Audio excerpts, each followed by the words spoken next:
A millionaire and his family were executed in their own home. And for 3 years, the murders went unsolved until a 30-year-old box of bullets and some iridescent fibers revealed the ultimate betrayal.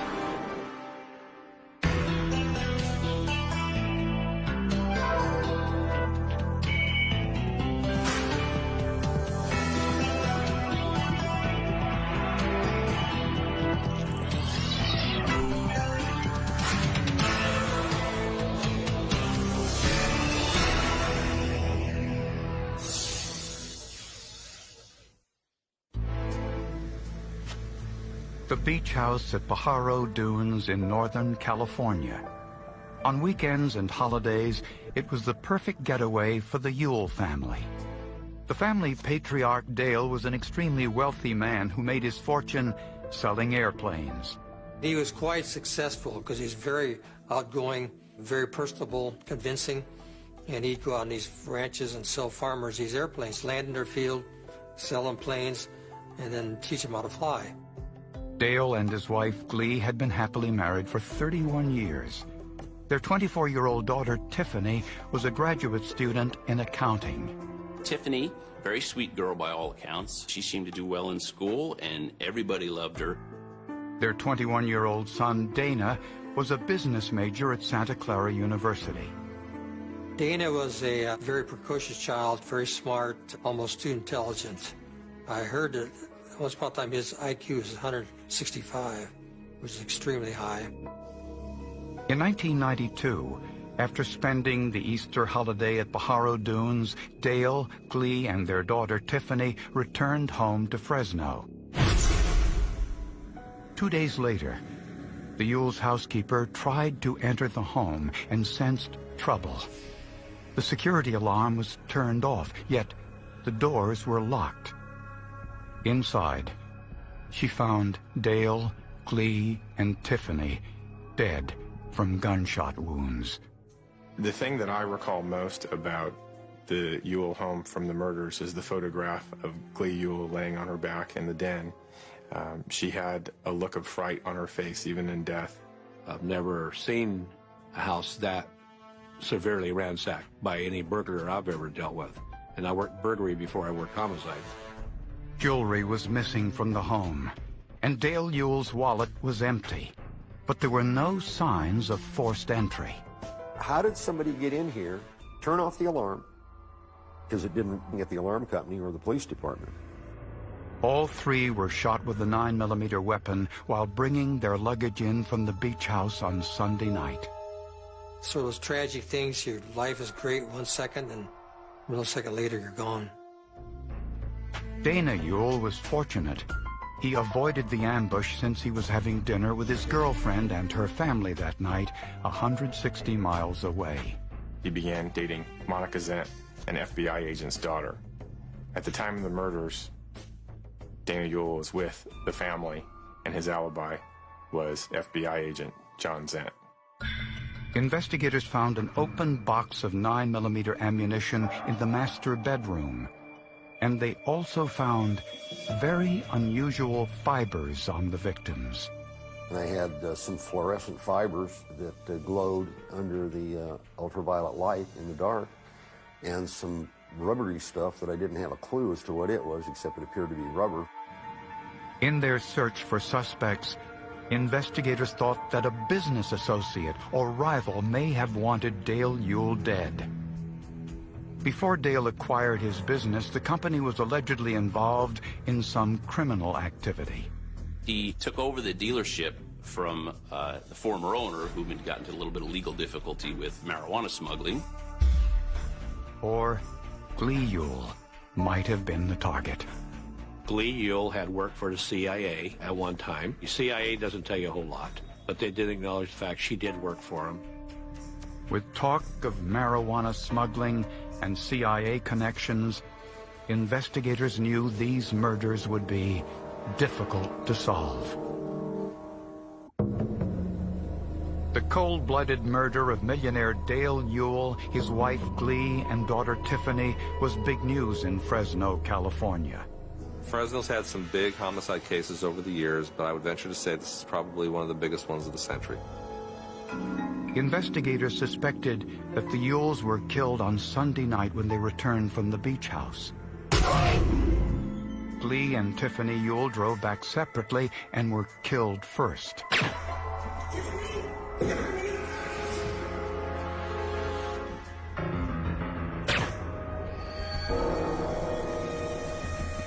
Dale Yule got home about a half hour later. Whomever had killed his wife and daughter remained in the house for perhaps another half hour. Why would this killer or killers, why would they remain in the home for a half hour or so after they had gunned down 2 people? But that's apparently what happened. Dale was shot in the back of his head as he entered the house. Just stunned, just became numb. Just could not understand or believe or contemplate such a thing. All 3 were killed with a 9mm weapon. These people were essentially ambushed. It was a scene of pure evil. I don't think there's any other way to explain it. You can't try to say, oh, well, these people are insane, or the perpetrator's insane, or anything like that. The perpetrator in this case was just purely evil. The Yule's son Dana had an airtight alibi, as did everyone who had keys to the house. Investigators found an open box of 9mm ammunition in the Yule's bedroom. Was this the ammunition used by the killer? The 9mm bullets retrieved from the bodies had been damaged on impact, but the back end of each bullet, known as the heel, was intact. The impressions on there had nothing to do with their bullets being fired. It was something that occurred during manufacture and was something that I hadn't seen before. So Alan Boudreau removed the casing from an unfired bullet and compared it to the heels of the bullets from the victims. The tool marks were the same. These bullets, the murder bullets, came from this box of ammunition. An identification number on the box indicated the bullets were made in 1971. And a price sticker on the box revealed it was purchased at a local hardware store. When police called the hardware store, the owner said he still had all his sales receipts, even the ones from 30 years ago. And they found the receipt for that ammunition made out to Dale Yule. Proof that Dale Yule and his family were killed with his own ammunition. It had to be somebody that knew enough about that family to know that there was a box of 9mm ammo in Dad's bedroom, which meant it was an inside job of some sort. And the bullets looked like they had been fired through more than just the barrel of a gun. These bullets went through something that marked them, unlike any normal gun barrel. And it could be a flash suppressor, sound suppressor, silencer, something along that line.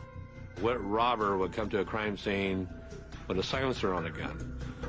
Could it have been a hitman? The forensic evidence gathered at the Yule family home painted a bizarre picture of how Dale Yule, his wife, and 24-year-old daughter were killed. Someone with a house key turned off the security alarm and murdered them with a 9mm weapon using ammunition belonging to the victim, Dale Yule.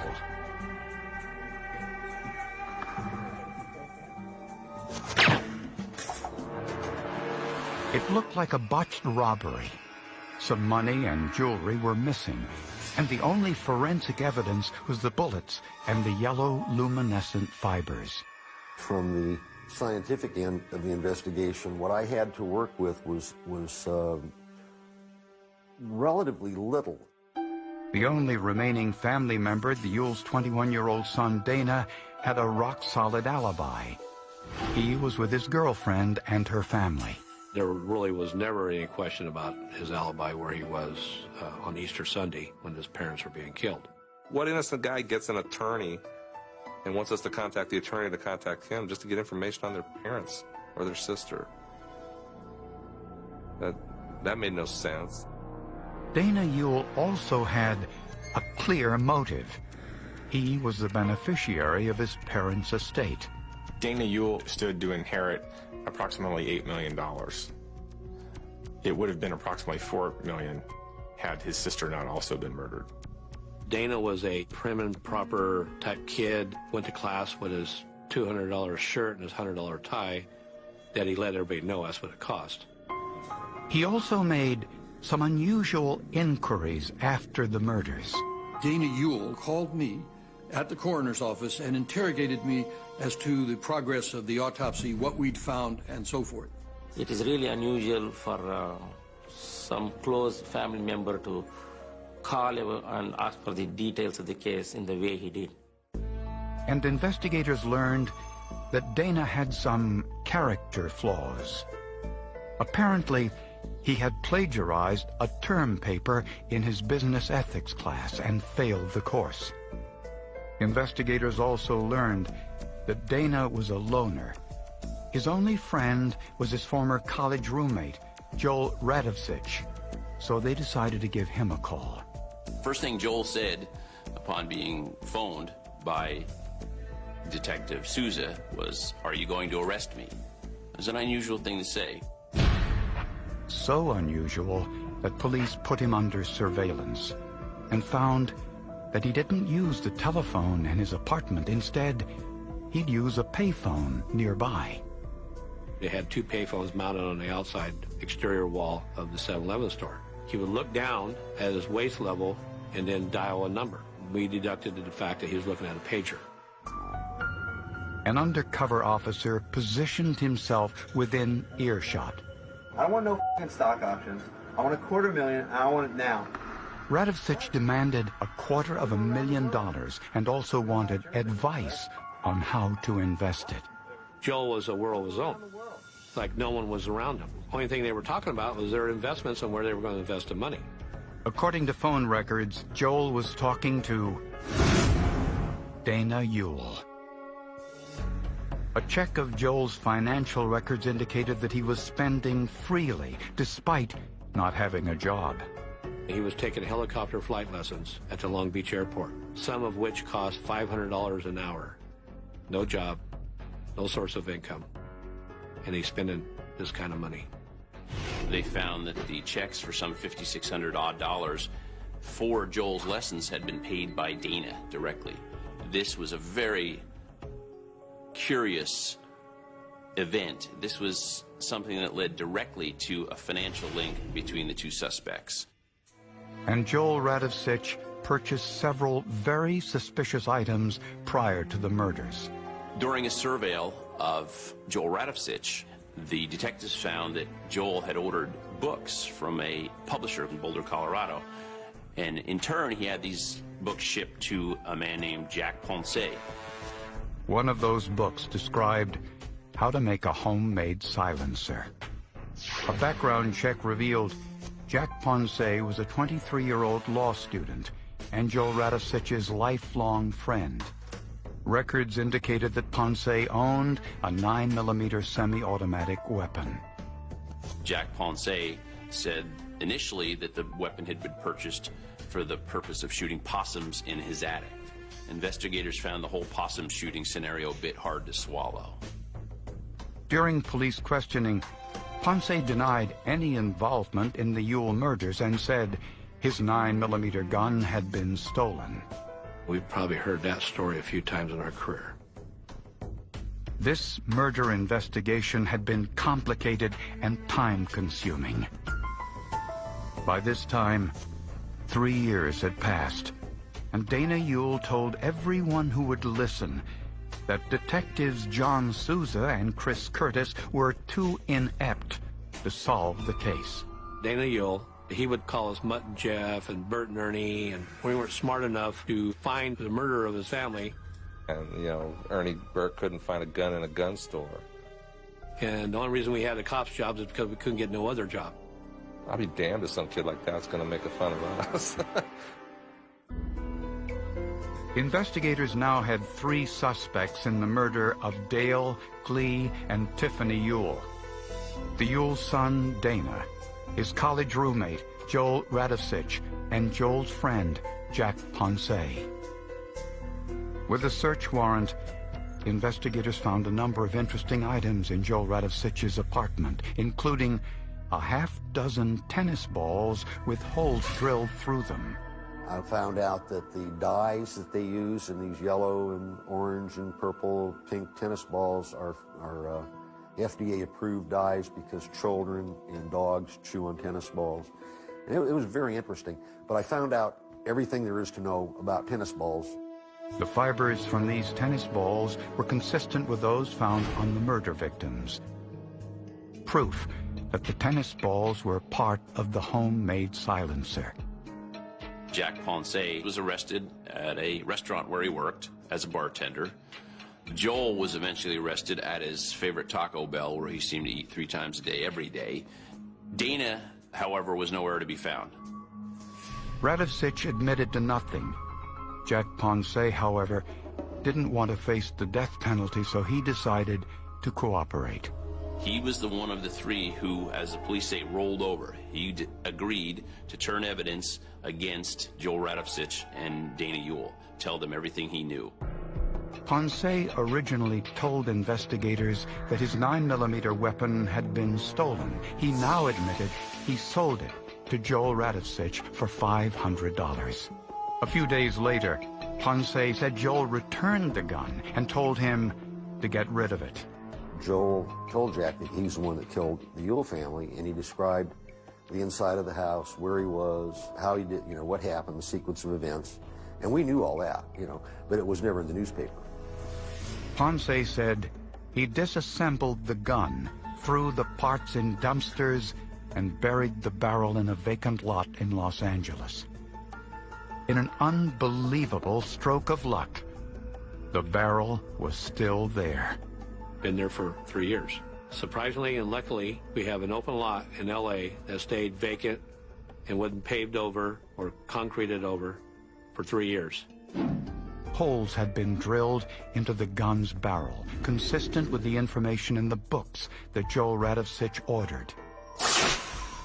Investigators dipped the barrel in a special solution to remove the mud and rust. Then attached it to a rifle and test-fired it using the same ammunition found at the crime scene. Amazingly, after 3 years in the ground, the test was conclusive. Lo and behold, these test-fired bullets look very much like the Ewell bullets in their general character and appearance.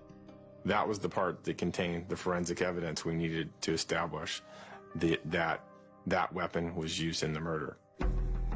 For prosecutors, what happened was unthinkable, but perfectly logical.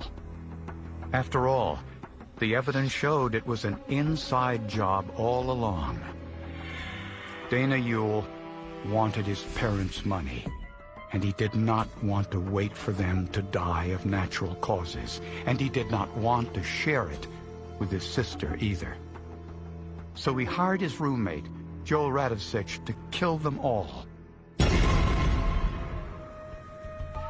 Radovich decided to use an assault rifle with a homemade silencer, reinforced with tennis balls to further reduce the noise.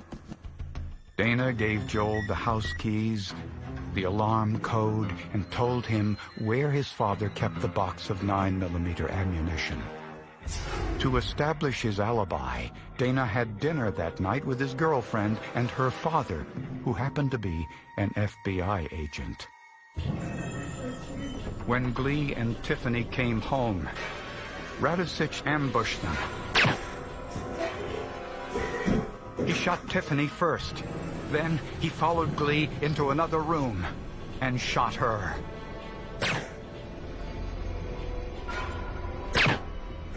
About a half hour later, Dale came home, and Joel was waiting.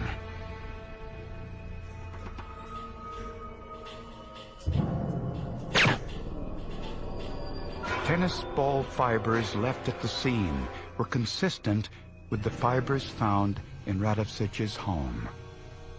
Prosecutors believe that Glee Ewell knew who was responsible. She had met Joel before. Of the three, she's the only one that got a look at Joel, and I believe knew that her son was killing her for the estate.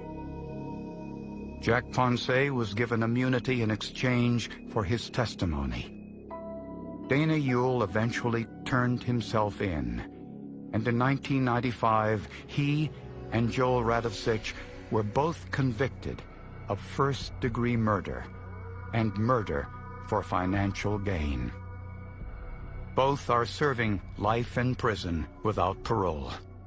I believe that the physical evidence in this case was a really big deal and probably carried the weight of the conviction. He was an arrogant young man. He was an extremely arrogant young man that thought he was smarter. Very smart young man, don't get me wrong, but he thought he was smarter than a bunch of streetwise cops. We weren't lax in our job. It just took a long time to put it together, to get enough evidence to go to court.